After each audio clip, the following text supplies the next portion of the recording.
A paz do Senhor, meus irmãos, tudo bem com vocês, né? Estamos iniciando aqui mais uma videoaula da nossa EBD em Pauta.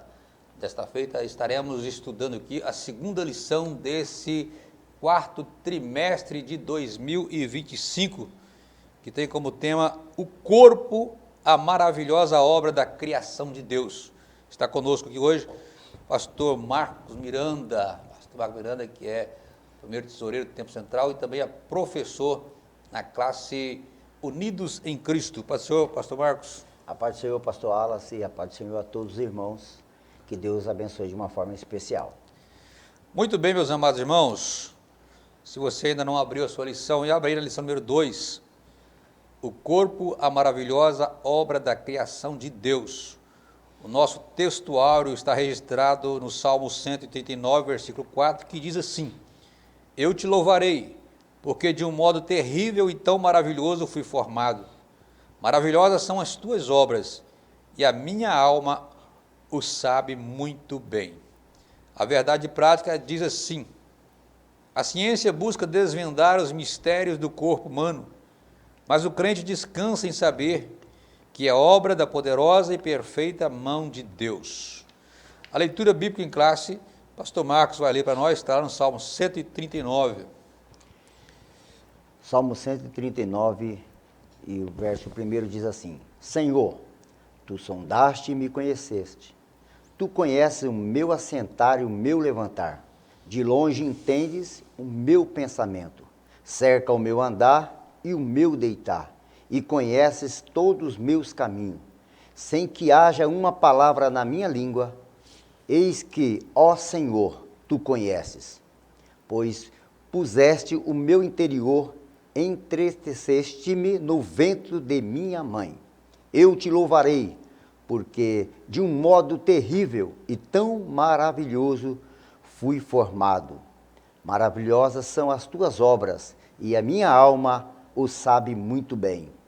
Os meus ossos não te foram encobertos, quando no oculto fui entristecido, como nas profundezas da terra. Os teus olhos viram o meu corpo ainda informe, e no teu livro todas estas coisas foram escritas, as quais iam sendo dia a dia formada, quando nem ainda uma delas havia. E quão preciosos são para mim, ó Deus, os teus pensamentos. Quão grande é a soma deles. Se os contasse, seria em maior número do que a areia. Quando acordo, ainda estou contigo. Amém. Vamos orar, meus amados. Nosso Deus e nosso Pai. Sim, Jesus. Meu Deus, nós te louvamos, Senhor, por mais essa oportunidade que o Senhor nos concede, estar aqui nesse estúdio, Sim, Jesus. para junto a Deus falarmos da Tua palavra, Pai. Te Sim, pedimos, Pai. Senhor, que o Senhor venha abençoar cada aluno, cada professor, cada superintendente, ó Deus, da Escola Bíblica Dominical e todos aqueles que de uma forma ou de outra vão estar vendo e ouvindo este vídeo, Pai. Em nome de Jesus, nós Deus é que nós oramos e te agradecemos. Amém. Amém. Muito bem, meus irmãos, já pedindo a você que ainda não se inscreveu no nosso canal, né, que você também possa se inscrever e compartilhar, né, esses vídeos, né, com seus amigos, irmãos, com quem você puder aí, para que a palavra de Deus ela possa estar atingindo mais e mais pessoas.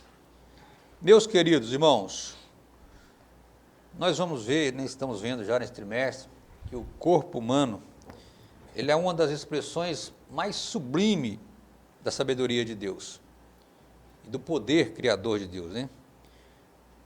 Desde o princípio, como nós aprendemos na lição passada, o Senhor formou o homem do pó da terra e soprou nele o fôlego de vida, tornando o homem uma criatura única, porém dotada de dignidade e propósito.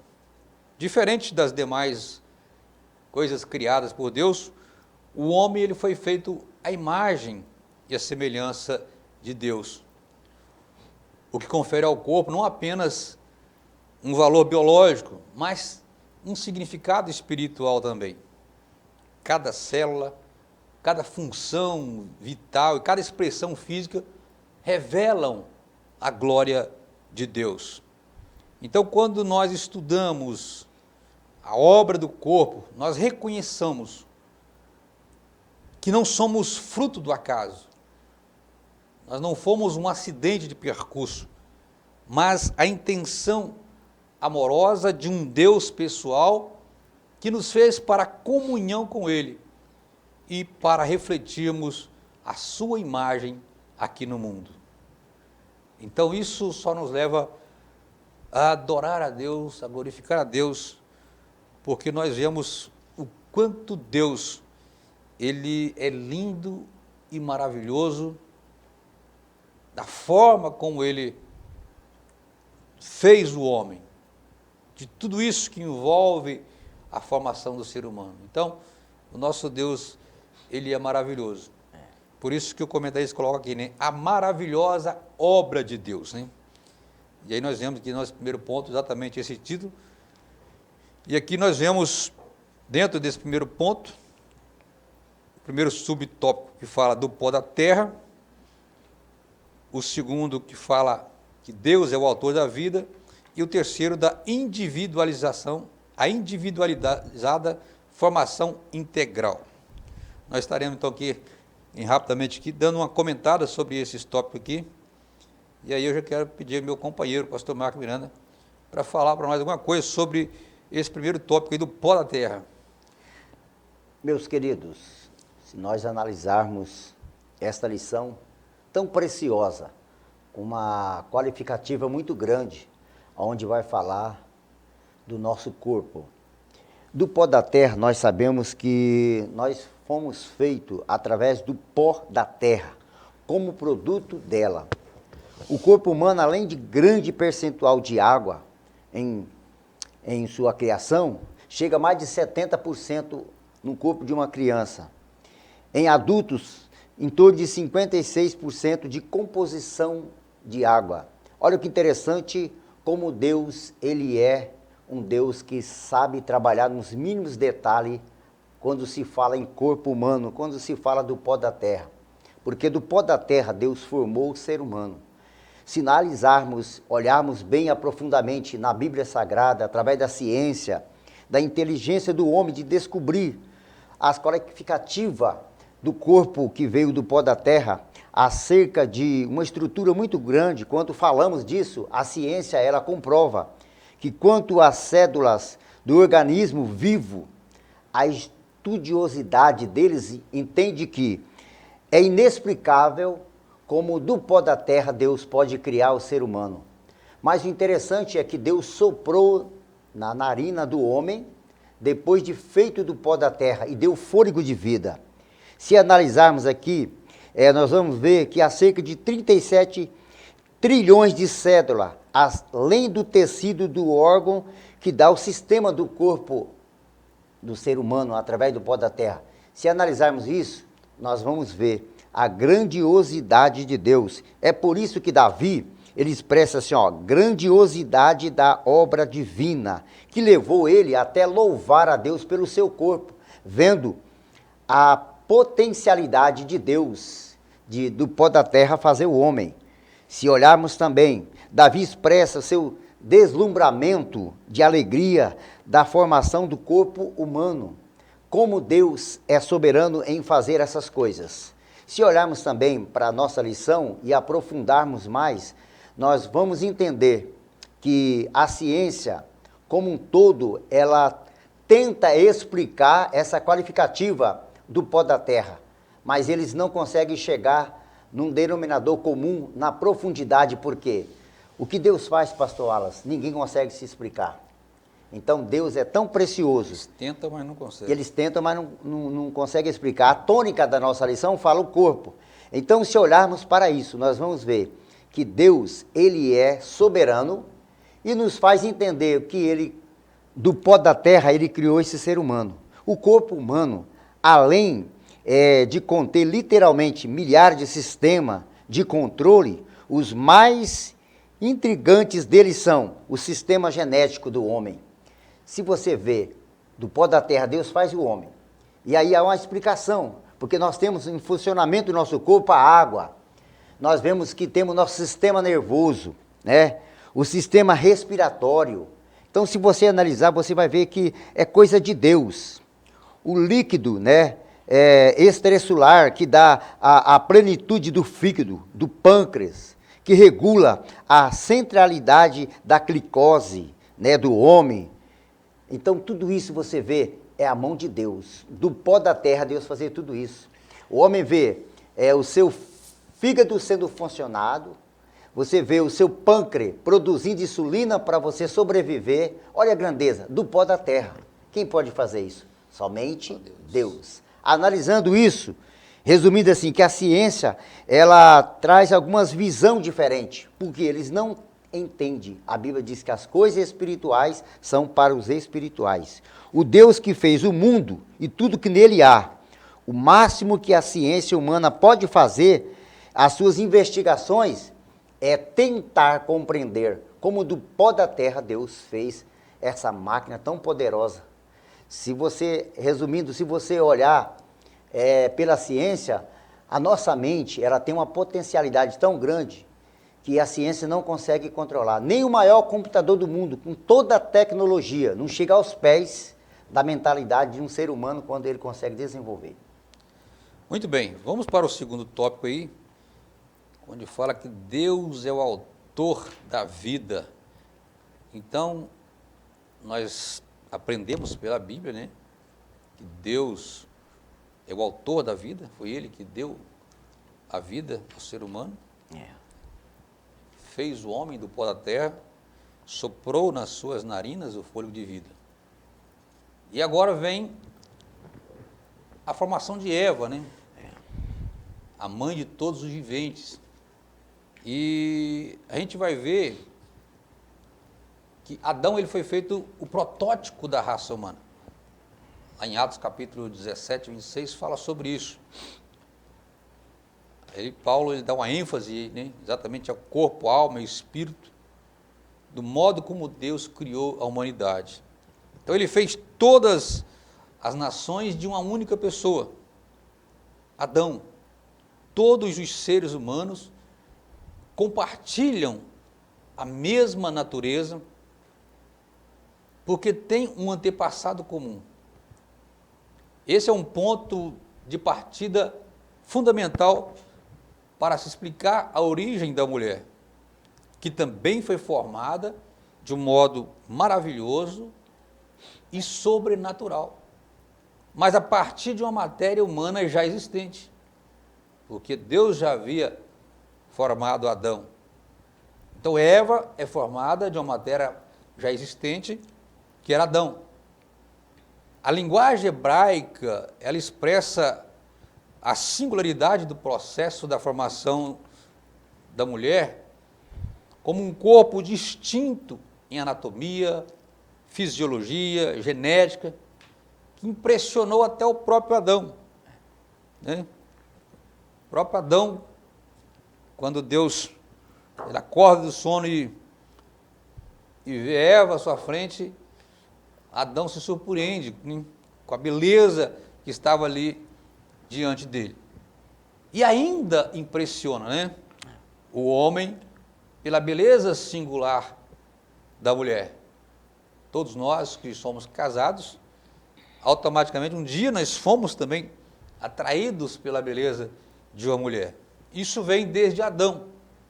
Mas apesar disso, como parte da rebeldia do homem contra Deus, tem sido cada vez mais comum a rejeição do corpo em relação ao sexo biológico, na tentativa de fazer prevalecer os desejos, como ensina, né, o historiador Nancy Pearce, no seu livro, na página 196, ele fala sobre isso. Hoje, o tratamento aceito não é ajudar as pessoas a mudarem o seu sentimento interior, a sua identidade de gênero para combinar com o seu corpo.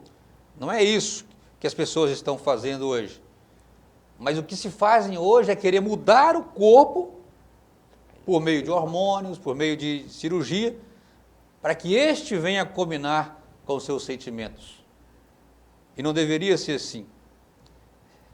apesar dessa negação da realidade fisiológica, esse escritor, Pince, ele observa quão distintos são os corpos do homem e da mulher. Em uma TED-Talk popular, segundo a linguagem, né, um cardiologista chamado Paula Johnson, ele fez a seguinte declaração: todas as células têm sexo. E é isso que quer dizer que homens e mulheres são diferentes em tudo. Até o nível celular e molecular do homem e da mulher, eles são diferentes. Nós somos diferentes em todos os nossos órgãos, desde o cérebro até coração, pulmão. Em outras palavras, não importa qual seja a fisiologia do gênero original. Quando o médico vai dar um tratamento para uma pessoa, quando essa pessoa é levada a uma cama no hospital para receber um tratamento, o médico ele precisa saber se é um homem ou se é uma mulher, para que ele possa aplicar o remédio devido a essa pessoa. Então isso mostra que Deus, ele nos fez macho e fêmea nas devidas distinções para a sua glória. E nós, como cristãos, principalmente, não podemos nos esquecer disso de maneira nenhuma. Deus é o autor da vida de todas as pessoas e ele fez todo mundo dentro de um propósito e de maneira ímpar. Então nós devemos adorar a esse Deus e a entender o quanto ele é importante e que ele não errou em momento algum na sua criação, na sua formação. O homem tem tentado, muitas vezes, modificar aquilo que Deus fez, mas Deus, ele fez tudo perfeito. Ele é o autor da vida. Depois nós temos o terceiro item, a individualizada formação integral. Pastor Marcos, fala para nós aí sobre esse terceiro item. O interessante que estamos analisando aqui é que Deus fez todos os seres humanos a partir de um, que é Adão. Mas isso não retira cada um a sua individualidade. Olha que coisa linda. Cada ser humano, né, é uma obra única das mãos de Deus. E tem a formação de... É interessante analisarmos isso aqui, ó, de forma espírito, alma e corpo. Então, esse processo, conforme acontece, Deus estabeleceu na formação, através de Ele mesmo, olha só que a lição diz, Ele mesmo estabeleceu pela união íntima de um homem e uma mulher, macho e fêmea. Aí vê a existência da vida humana completa, corpo, alma e espírito, ainda no ventre. Os estudiosos, eles provam e comprovam que na terceira semana de uma gestação da criança, a partir daí já é praticamente um microscópio, coisa pequena. A partir daí começa o quê? O crescimento, o funcionamento, né? Que leva a criança a ter dentro do ventre da sua mãe estabilidade.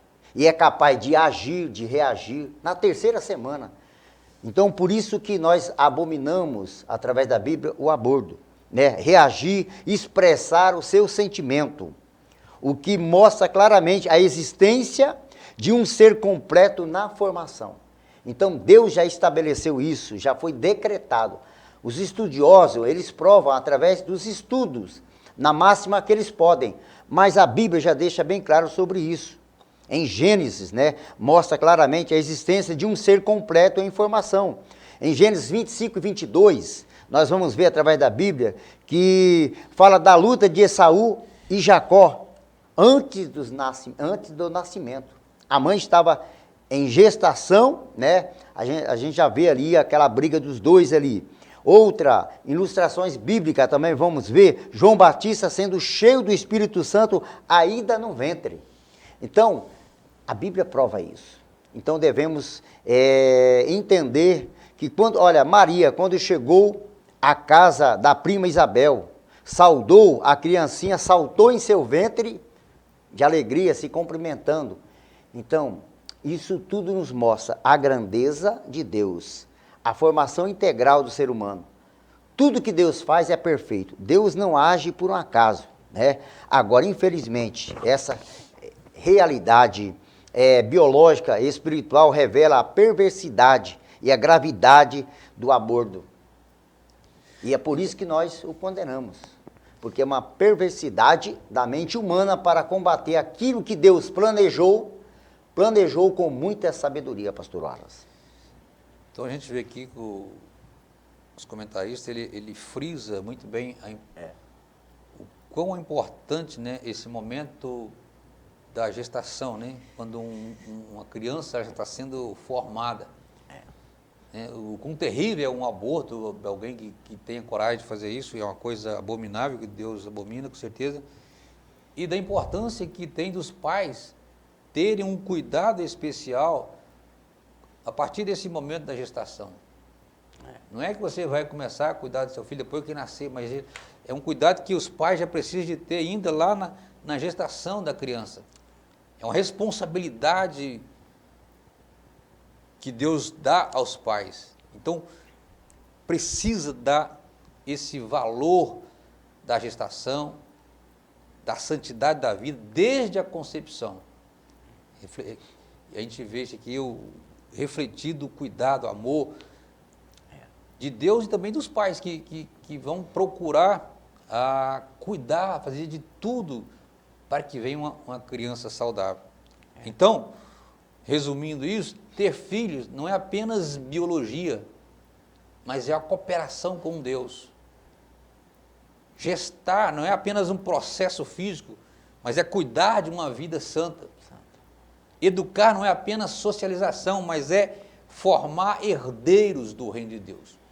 Então, principalmente nós que somos cristãos, precisamos de ter essa consciência de que quando a criança está sendo gerada, ela precisa já de ser cuidada de maneira singular mesmo, os pais darem importância àquilo ali e cuidar para que ela possa vir ao mundo da melhor maneira possível, uma pessoa saudável, porque é um filho de Deus, é mais uma pessoa que Deus está formando e nós fazemos parte, como pai, desse processo todo. Então, aqui nós vemos então que a individualizada formação integral. Então, nós precisamos estar atentos, porque Deus conta conosco nesse processo todo aí. Ô, pastor Alan, só concluindo e frisando bem, que por isso que Deus criou todas as coisas, mas a obra-prima de Deus é o ser humano, né? A lição diz que Deus nos criou com sabedoria, com poder, de forma extraordinária e única. Nós somos exclusividade de Deus, por isso que esse cuidado todo para com o nosso corpo. Agora tem um texto que me chamou a atenção, que está nesse auxílio bibliológico aí, e eu gostaria até que os professores lessem isso aí, ou comentassem com seus alunos, mostrando da grandiosidade, né, de Deus, né, da criação maravilhosa de Deus, né. Você lê aí esse texto aí, não vou ler ele todo, mas eu nem sabia de tudo isso, todos esses números, que nunca tinha ouvido nem falar, de todos esses números que aqui o comentarista colocou aqui, né? Fala que a vasta galáxia em que vivemos gira uma incrível velocidade de 788.410 km por hora. Porém, mesmo esta alucinante velocidade da nossa galáxia ainda necessita de 200 milhões de anos para concluir uma única rotação. Além disso, existe mais de 1 bilhão de outras galáxias como a nossa no universo. Alguns cientistas afirmam que o número de estrelas na criação é igual ao de grão de areia. Já imaginou? Que coisa. Eu nunca imaginei que existisse tanta estrela, porque o número de areia que existe. Então, dizer que o universo surgiu, evoluiu, requer mais do que uma fé de acreditar que Deus está por trás da criação de tudo isso. Então, esse é o nosso Deus, né? Ele escolheu criar o mundo, né? Porque Deus é amor e o amor é melhor expressado em direção a algo, a alguém, e ele fez isso. Ele criou o mundo para que através dessa criação ele expressasse todo o amor que Deus tem. É só uma observação que tem nesse auxílio simbiológico, auxílio bibliológico, né? Que eu achei interessante aqui. Mas vamos lá para o segundo ponto, o corpo e a glória de Deus. Aqui nós temos algo maravilhoso, né?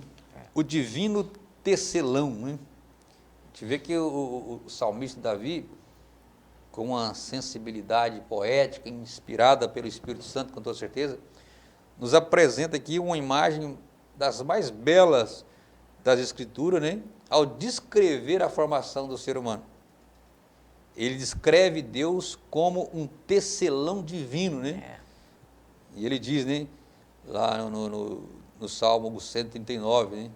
Pois tu formaste meu interior, tu me teceste no ventre da minha mãe, eu te louvarei, porque de um modo terrível e tão maravilhoso eu fui feito. Maravilhosas são as tuas obras, e a minha alma o sabe muito bem. Os meus ossos não te forem cobertos, quando no oculto fui feito e entretecido nas profundezas da terra. Aqui nós vemos aqui uma metáfora do tear. O que é o tear? É uma máquina antiga usada para entrelaçar fios e formar tecidos. Davi ele usa essa figura para mostrar que o corpo humano não é um fruto do acaso, não é uma coisa que aconteceu sem querer, mas é resultado do cuidado e do amor de entrelaçar do Deus Todo-Poderoso. Cada célula, cada tecido, cada órgão foram arquitetados por Deus, que teceu a nossa estrutura com a perfeição incrível e com propósito. Na perspectiva bíblica, isso demonstra que a vida começa no ventre, e já ali Deus se envolve intimamente na existência de cada pessoa. Então, desde que um feto ele começa a ser gerado, já é Deus que está ali trabalhando na vida dele. Jeremias ouviu essa mesma expressão, essa mesma verdade, diretamente do próprio Deus. Lá em Jeremias capítulo 1, versículo 5, Deus diz para ele, ó, antes que te formasse no ventre, eu te conheci. E antes que saísse da madre, te santifiquei, e as nações te dei por profeta. Então esse ensino mostra que o corpo humano, como eu já disse, que não é apenas biologia, mas é parte do eterno plano de Deus. Ainda que a Bíblia seja suficiente em si mesma, é interessante notar que a ciência moderna confirma que a formação do corpo humano realmente ocorre pelo desenvolvimento de tecidos que se organizam a partir de células. E esse detalhe apenas reforça aquilo que a Bíblia, aquilo que a Escritura já revelava há milênios, né? Ou seja, o corpo humano é uma obra maravilhosa e complexa que reflete a glória de Deus. E dessa forma nós podemos concluir o quê? Que Deus é o autor da vida. Ele mesmo tece cada ser humano no centro ou no ventre materno. O corpo é o fruto do cuidado divino. Nada em nós é acidental, mas foi cuidadosamente planejado. O corpo humano ele revela a glória de Deus. A nossa própria existência é um testemunho vivo do poder criador de Deus. Nós só estamos vivos porque Deus tem permitido, porque Deus tem cuidado de nós. Portanto, quando você olhar para o seu corpo, com todas as suas funções e toda a complexidade que envolve um corpo humano, nós devemos não apenas nos maravilharmos, mas reconhecer o quanto nós somos dependentes de Deus. Sem Ele, nós não seríamos ninguém. E esse reconhecimento deve mais do que nunca nos levar a adorar, a glorificar a Deus, a ter uma vida mais consagrada a Ele. Seguir o exemplo que o apóstolo Paulo deixou para nós lá em 1 Coríntios capítulo 6 e 20. Portanto, glorificar a Deus no vosso corpo e no vosso espírito, os quais pertencem a Deus. É algo maravilhoso, né, pastor Marco? é coisa de Deus. Se analisarmos aqui, já adentrando, pastor, no segundo subtópico do segundo ponto, entendimento e louvor, Davi reconhece essa preciosidade de Deus, aonde ele já declara, né, que aqueles que creem em Deus têm um sentimento de gratidão, ele não vive preocupado, né, como a ciência diz, não fica ali tentando complicar a sua mente. Se analisarmos e vendo quando o homem não se conhece a obra do Criador, o que acontece? Ele vive inquieto, preocupado, querendo saber, buscar explicações sobre qual ninguém consegue explicar. E acaba sendo vítima, né, de alguns que tentam trazer engano, como diz aqui a lição, como a teoria do evolucionista, né? Eles creem diferente daquilo que a Bíblia diz, mas quando Davi diz entendimento e louvor, ele declarou uma coisa muito linda, que é Salmo 139, verso 14. Eu te louvarei, porque de um modo terrível, olha o que ele diz, de um modo terrível, tão maravilhoso, fui formado. O que Davi estava querendo dizer? Desse modo terrível, Davi estava dizendo coisas inexplicáveis, coisas que a nossa mente não tem a probabilidade de acertar nada, porque não temos esse poder de entendimento. Ele diz, dessa forma tão terrível, mas tão maravilhosa, Deus nos formou, e ele é grato a Deus pela vida. Se olharmos também que quem crê em Deus, olha que interessante, quem crê em Deus não depende de comprovação científica, embora não podemos condenar a ciência, né? Porque é permissiva de Deus. A Bíblia diz que nos últimos dias aumentaria a ciência, então é coisa de Deus.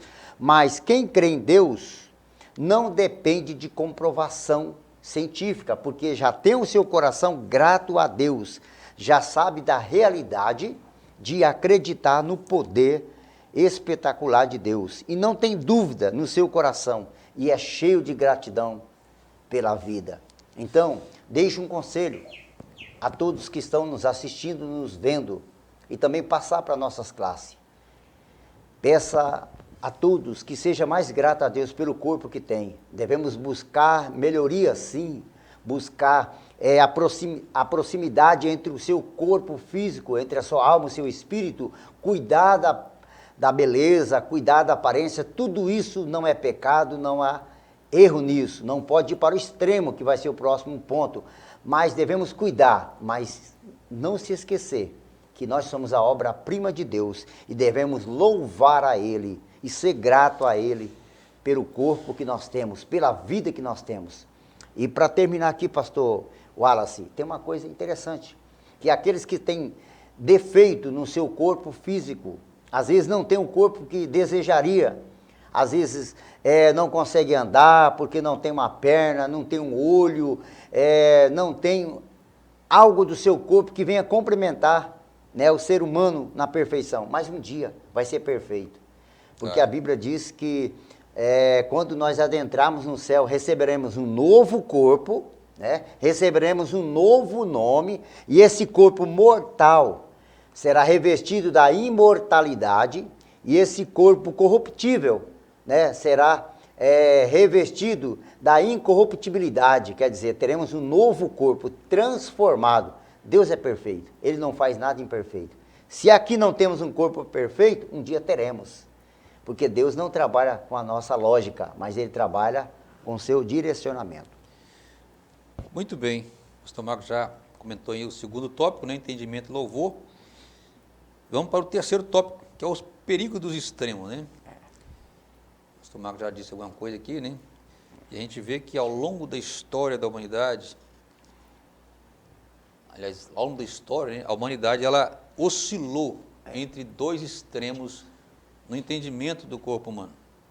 De um lado, filosofias como comentarista aí, o maniqueísmo, platonismo, gnosticismo, que desenvolveram a ideia de que a matéria é essencialmente má,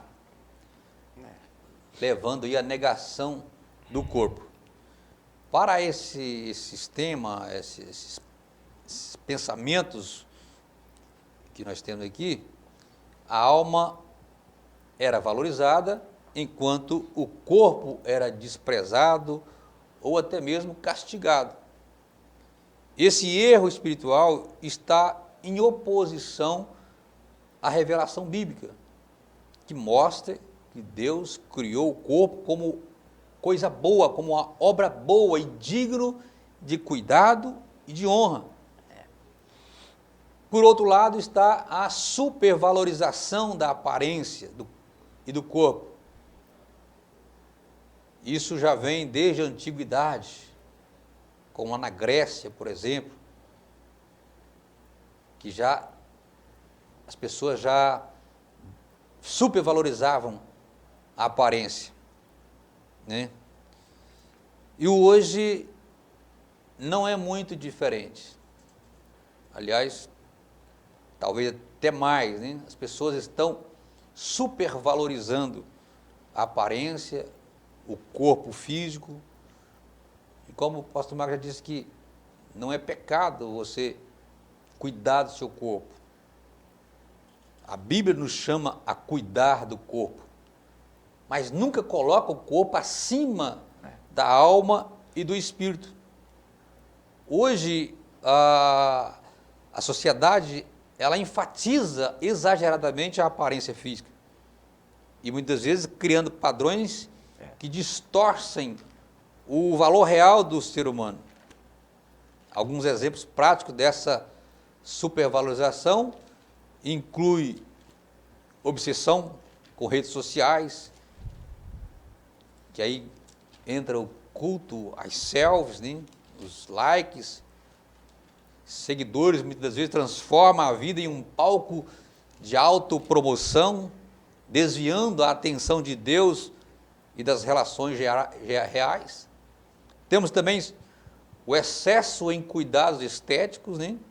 São plásticas, cosméticos, academia, dietas extremas, que podem se tornar uma idolatria na vida da pessoa quando a motivação deixa de ser a saúde e passa a ser a vaidade ou a comparação social. Também existe aquela comparação com outros. É a pessoa que mede o valor pessoal pela aparência alheia. Isso gera inveja, ansiedade, frustração, o que acaba afetando a paz interior e a gratidão pelo Deus que a criou. Então, o que nós precisamos fazer? Qual deveria ser o aconselhamento de alguém que entende a palavra de Deus para alguém que está levando uma vida dessa maneira exagerada? Primeiro, precisamos reconhecer a prioridade espiritual. O corpo, ele é o templo do Espírito Santo, mas a alma e o espírito, ela tem prioridade na vida cristã. O cuidado físico deve ser equilibrado e orientado por princípio de saúde e serviço a Deus, não por vaidade. Esse é um dos cuidados. Segundo, avaliar as motivações. Antes de gastar tempo ou recursos com aparência, pergunte para você mesmo: o que estou fazendo? É para glorificar a Deus, para agradar a Deus, ou para agradar a mim mesmo ou a outras pessoas? Em terceiro, praticar gratidão e contentamento. Valorizar o que Deus já lhe deu. Isso vai ajudar você a combater essa ansiedade ou até mesmo o narcisismo, né? Que muitas pessoas acabam se deixando levar por isso aí, de querer se endeusar. Nós precisamos ser gratos a Deus pelo modo como nós somos, como Deus nos criou. Porque quando nós começamos a querer ir por um caminho de querer mudar tudo na nossa vida, nós estamos desvalorizando aquilo que Deus fez na nossa vida. Então nós não precisamos de evitar os extremos. Não relaxar, com cuidado do nosso corpo, mas também não extrapolar, deixando a alma e o espírito em segundo plano. Muitas pessoas novas, pessoas bem equilibradas financeiramente, aparência, visivelmente bem controladas perderam suas vidas, né? Por luxúria, por querer fazer coisas que não agrada a Deus e nem seu corpo. Chega ao extremo. Por isso que a lição diz o perigo do extremo, né? Pessoas que querem melhorar aquilo que já é melhorado. Claro que tudo convém. Olha só que a Bíblia diz aqui em 1 Coríntios, capítulo 6 e o verso 12, diz assim, ó: todas as coisas me são lícitas, mas nem todas as coisas convêm. Todas as coisas me são lícitas, mas eu não deixarei dominar por nenhuma. Quer dizer, pode até você fazer algumas coisas no seu corpo para melhoramento, mas não ao extremo. Se você vê esses homens, que a gente vê reportagem por aí, que eles pegam o seu corpo, colocam piercing no seu corpo todo. Tem um que tem 1.800 piercing no corpo, sendo 750 no seu rosto, né? Está desfigurando a imagem que Deus deu para o homem. Mas tudo isso é o extremo. Mas que Deus tenha misericórdia, né? Cuidar com o estético, né? Cosmético, físico, isso não é errado, mas nunca exceder aquilo que Deus deixou para o ser humano. Aí no quarto tópico nós temos princípios ou regras. Quando pensamos em corpo, é comum, né, a tendência de impor regras rígidas, né? Mas o chamado bíblico é para viver segundo princípios espirituais e não apenas por normas externas.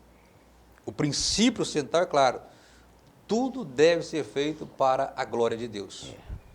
Esse critério ele é aplicável às atitudes mais simples do dia a dia, desde alimentação, lazer, cuidado pessoal, e garantir que a nossa vida reflita a soberania de Deus, evitando o legalismo desnecessário. Regras inflexíveis podem ser úteis, mas se isoladas, elas podem produzir uma hipocrisia ou um orgulho religioso. Por isso devemos constantemente nos perguntar: minhas ações glorificam a Deus? Estou servindo aos meus próprios desejos ou obedecendo ao Deus que me criou? O princípio da glória de Deus é mais profundo que regras externas, pois ele envolve coração, mente e espírito.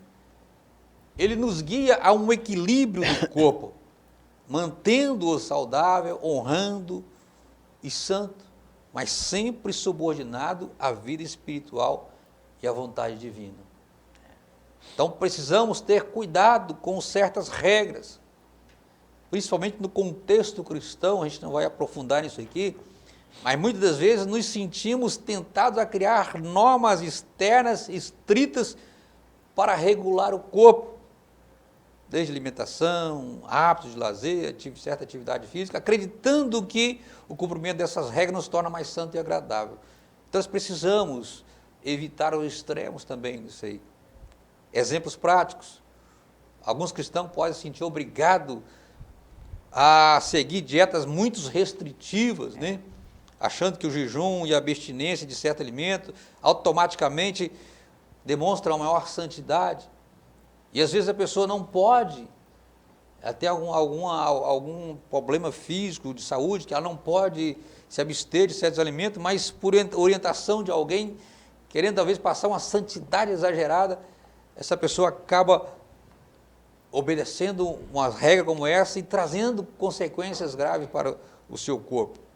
Então, são coisas, são alguns princípios, algumas regras, melhor dizendo, que nós temos que tomar cuidado e ver até onde nós podemos seguir e até onde isso vai prejudicar a nossa vida. Então, às vezes, como cristão, né, às vezes parece que é mais para o nosso lado, é mais regrado essa maneira de cuidar do corpo. Mas tem como, sim, mesmo sendo cristão, a gente ter princípios que vai nos ajudar a manter um corpo saudável, um corpo, a cuidar do nosso corpo. O nosso corpo é templo do Espírito Santo e ele precisa ser cuidado, sim, mas evitar, muitas das vezes, regras que vai prejudicar a nossa vida, o nosso corpo, e automaticamente a gente vai ver aqui que prejudicando o corpo vai prejudicar também a nossa alma e espírito, que todos estão interligados. Então, princípio ou regras, temos que tomar cuidado e analisar tudo de acordo com a palavra de Deus. Existem coisas, como o pastor Marco acabou de ler aqui, lá em Coríntios, que até me convém, até me são lícitas, mas não me convém. Então, como cristão, nós temos que analisar tudo, que nem tudo que lá no mundo parece que não tem problema, para nós devemos evitar. O terceiro ponto da nossa lição aí, nós vamos adiantar aqui, que o tempo já está bem corrido, fala o corpo e a coletividade. Aí nós temos o primeiro tópico, a prática relacional, depois a prática congregacional e depois tecnologia e culto. Fala para nós aí, pastor Marcos, primeiro tópico é a prática relacional. O interessante, pastor Wallace, e nossos irmãos, amigos que nos assistem, é que Deus nos fez seres humanos relacionais, né? Não fomos criados para viver isolados. Então Deus, Ele nos fez para vivermos em harmonia, uma convivência bem propícia ao que nós estamos vivendo. Existe algo interessante que devemos analisar, é que quando o escritor da lição, nosso amigo pastor Silas, nós mandamos um abraço para ele, né, pastor Alan? Esteve aqui conosco, né? Nosso amigo, ele estava dizendo, nós tivemos um momento de bate-papo, ele estava dizendo algo assim parecido, que nós os cristãos não temos que viver isolados, né? Nosso corpo e a coletividade, devemos estar em comunhão com as pessoas, e conviver em comunhão não é estar só juntos, mas se relacionar. Quando eu tive o privilégio de ser gerente da Yamaha, nós tivemos um problema pessoal de 2 funcionários, pastor Alas. Isso aqui é interessante, e que depois da reunião eu pedi para que todos se abraçassem, visando que esses 2 personagens se abraçassem, porque há poder no corpo do ser humano, um abraço. E os 2 se abraçaram, 2 homens, mas se abraçaram de um modo assim, tão extraordinário que eles choraram. E aí, a partir daí, até hoje, são casados, pais de filho alguns, e um deles é até avô já, que são amigos. E se encontram de 30 a 30 dias, faz churrasco junto. Olha o poder da harmonia. Então, Deus nos fez como seres relacionais. São criados, são casados, mas cada um com as suas esposas. Com a sua esposa, claro, é verdade. Deixa claro aqui, bem lembrado, são avô. Ei, pastor Jonas. Cada um com a sua esposa, obrigado. Com suas famílias, e tem um relacionamento bom através de um abraço. Olha o poder do corpo, de ter essa interação aí. Então, o cristão pensa assim, não, eu sou um crente, eu tenho que viver isolado. Eu sou um cristão, eu tenho que viver diferente, um semblante caído, sem cumprimentar ninguém, usar o dia todo uma camisa fechada, uma manga até aqui. Não é por aí. Você ser um ser... na entrega da sua vida, o seu corpo físico, você ter relacionamento com as pessoas. O desequilíbrio permanece nos vícios, né? Quando nós fazemos o quê? Quando nós não valorizamos isso, de termos comunhão para com as pessoas. Não importa a religião que ele tem. Você não tem que ter convivência no sentido de apoiá-lo ou conviver na sua crença, mas de relação interpessoal você deve sim buscar isso, né? Nós devemos refletir sobre isso, porque a Bíblia ela fala muito sobre isso. Qual a relação entre o corpo, né, e a igreja? Nós vamos entrar nesse ponto já já. Então, o ser humano ele foi feito para se relacionar, né? Quando Deus deu aquele mandamento, frutificar e multiplicar, Deus não estava se limitando apenas à reprodução física. Sim. Mas essa ordem de Deus aqui, ela inclui interação, que é conviver, dialogar, trocar experiência. Ela inclui cuidado, demonstrar amor, compaixão, responsabilidade um pelo outro. Isso. Presença, estar disponível, ouvir, apoiar, participar da vida do próximo. Então, o ser humano ele foi feito para relacionar. Depois nós temos a prática congregacional, né? A prática congregacional, que ela refere-se ao modo como os cristãos exercem a sua fé dentro da comunidade cristã. participando ativamente do corpo de Cristo de maneira coletiva e corporal. Não se trata que apenas de estar presente fisicamente, mas de envolver corpo, alma, espírito nas atividades da congregação.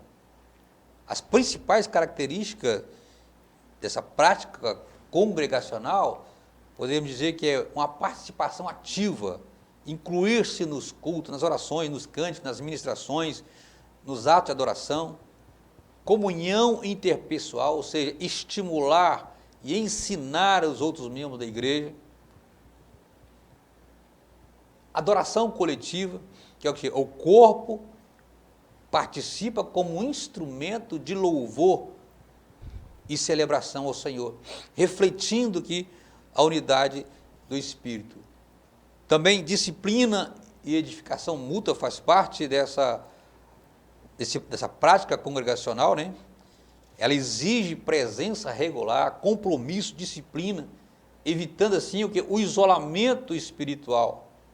Quando se fala em isolamento espiritual, nos leva a movimento, hoje surgiu o movimento dos desigrejados, que é o quê? É aquele movimento que está sendo impulsionado aí, talvez, pela facilidade da tecnologia, né? Que por vezes, né, leva a pessoa a deixar de ir para a igreja para ficar em casa, ou às vezes por uma desilusão espiritual, a pessoa simplesmente resolve achar que ela não precisa de igreja, não precisa de congregar. Então são coisas que não pode, nós não podemos deixar isso acontecer. Nenhuma desilusão espiritual de achar que eu sou crente em casa, eu e Deus está bom, que eu oro todos os dias, está bom, e nem simplesmente também deixar de congregar, porque não vou ficar em casa assistindo o culto pela live, ou vou ficar vindo aqui e não participa dos trabalhos da igreja. Isso nós não podemos deixar acontecer na nossa vida, nós não podemos perder esse desejo, essa vontade de estar na igreja, né? Como diz o escritor aos Hebreus, né? Que ele fala, não deixando a nossa congregação, como é o costume de alguns, antes admoestando-nos uns aos outros. Essa expressão, não deixando a congregação, é a tradução do termo grego que sugere um abandono contínuo, deliberado. Não é que eu não possa faltar do culto uma vez ou outra, não. Mas é aquela pessoa que abandona de vez a igreja e não quer saber mais de vir participar dos cultos. Então essa é a pessoa que está deixando, né, a congregação. Isso não é bom, isso de maneira nenhuma, muito pelo contrário, isso só faz mal para a vida espiritual da pessoa. E ele diz que como é o costume de algum, então a gente vê que isso não é uma coisa de agora, desde lá dos tempos primitivos já existiam essas pessoas com esse pensamento de deixar de congregar. E hoje parece que é um movimento que está crescendo nos nossos dias, esse chamado desigrejado, as pessoas que não sentem mais vontade de estar na igreja, de participar de um culto, preferem ficar em casa ou assistindo, como já disse aqui. Mas a prática congregacional, ela não pode deixar de existir na nossa vida. Nós precisamos estar na igreja, participando dos cultos. Quando acaba o culto, nós vamos cumprimentar nossos irmãos, é um momento de comunhão, é um momento da gente encontrar com os amigos, cumprimentar, abraçar. Então, é uma prática que nós não podemos de maneira nenhuma deixar que ela não aconteça na nossa vida. Quer falar mais alguma coisa aí, pastor Marco? Posso ir para o terceiro tópico? Vamos para o terceiro. A tecnologia e o culto. Terceiro tópico para nós encerrarmos aqui, né? Nós já estamos com o tempo bem avançado ali, mas vamos ser bem rápido aqui. Você quer falar uma coisa para nós sobre esse tópico aí? Pode falar rapidamente. Pastor, é o cuidado, né? A tecnologia hoje, ela de uma forma avançada, né? Na atualidade, ela é muito bem vista, bem quista, né? Como drones, telões, celulares, tablet, são muito úteis, mas devemos tomar muito cuidado, pastor Wallace, porque às vezes Deus está falando no meio de nós, aí vem alguém com drone dentro da igreja, né? É o extremo, eu estou dizendo, tira a atenção de todo mundo. Né? Às vezes a pessoa está fixada ali na mensagem, num louvor, se entregando o seu coração, alguém chega tirando foto pessoalmente, então, ou o outro chega, né, usando de forma assim que tira a atenção. E o nosso maior inimigo, nós já sabemos quem que é, não preciso nem citar o nome, ele é perito em roubar a atenção das pessoas. E se não tomarmos cuidado, isso aqui é um conselho pastoral, se não tomamos cuidado, nosso culto, ele fica no segmento mais para promover o depois do que agora. E Deus não trabalha no depois, Deus trabalha no agora. Não sou contra a tecnologia, eu gosto e apoio, né? Mas tudo com equilíbrio, a hora certa. Eu acho que na hora da adoração, da mensagem, não é momento, né? Então, assim, porque as pessoas estão muito ligadas à tecnologia e se esquecendo do verdadeiro culto a Deus. Para resumir, Até porque a adoração ela envolve todo o corpo. A Bíblia nunca apresenta o culto apenas como uma experiência intelectual ou emocional, Sim. mas como um ato integral, que abrange corpo, alma e espírito. A Bíblia descreve os momentos em que os fiéis oravam, em que eles ajoelhavam, que eles cantavam, que eles se prostravam em alta voz. Então, todo o corpo está envolvido na adoração. Todo o corpo participa da adoração e expressa a nossa devoção diante de Deus. O culto ele não pode ser reduzido a algo mental ou virtual. Ele é vivido de forma encarnada, presencial e comunitária. Mas qual o papel da tecnologia no culto? Nós vivemos numa era aqui em que recursos teológicos, como o pastor Marcos disse aqui, telões, som, celulares, tablets, transmissão ao vivo, drone, iluminação, podem facilitar a comunicação do Evangelho. E ela tem muitos aspectos positivos, a tecnologia na igreja. Como, por exemplo, ela amplia o alcance da mensagem, né? Cultos online, pessoas estão enfermas em casa, no hospital, distante. O culto online vai ser uma bênção para essa pessoa. Eles auxiliam na didática, no uso de slides bíblicos, mapa, letra de hino. A pessoa está lá na igreja, tem o telão lá, ela acompanha os hinos, a leitura bíblica, coisa e tal. Facilita a organização e a acessibilidade na igreja. Então, a tecnologia, ela ajuda muito. O que nós precisamos de evitar o quê? É os excessos, né? Porque o risco dos excessos é que pode acabar prejudicando. É quando crentes se tornam espectadores passivos, né? É aqueles que se contentam apenas em ficar assistindo, sem se engajar no louvor, não abre a boca para adorar a Deus, fica só vendo, só assistindo. O foco muda de Deus para a performance, né? Transformando o culto muitas vezes em um show. Infelizmente, isso acontece muito. Pode gerar distração também, ao invés de abrir a Bíblia, de participar, muitos preferem ficar olhando o celular, pesquisando coisas em redes sociais. Então, a tecnologia, ela deve ser serva do culto e não senhor do culto. Isso nós precisamos de ter em mente.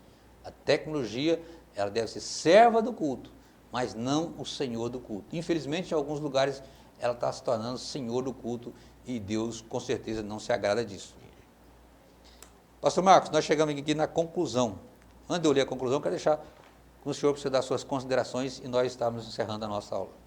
Que Deus abençoe a todos, que essa lição, como um todo, seja de muito aproveito para nossas vidas.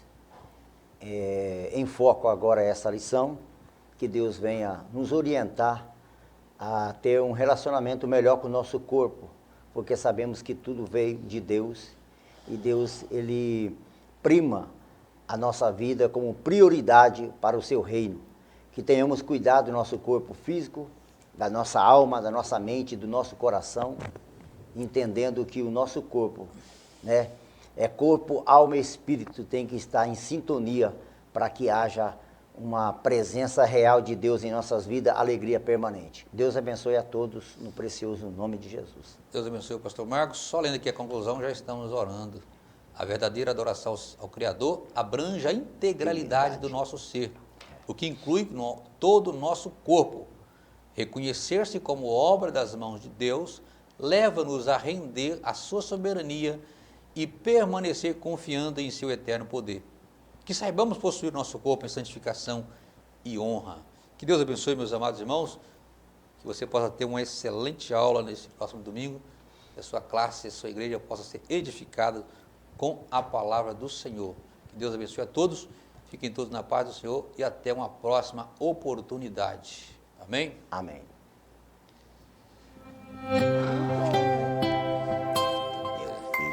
só Zé armado. apareceu por aí. Meu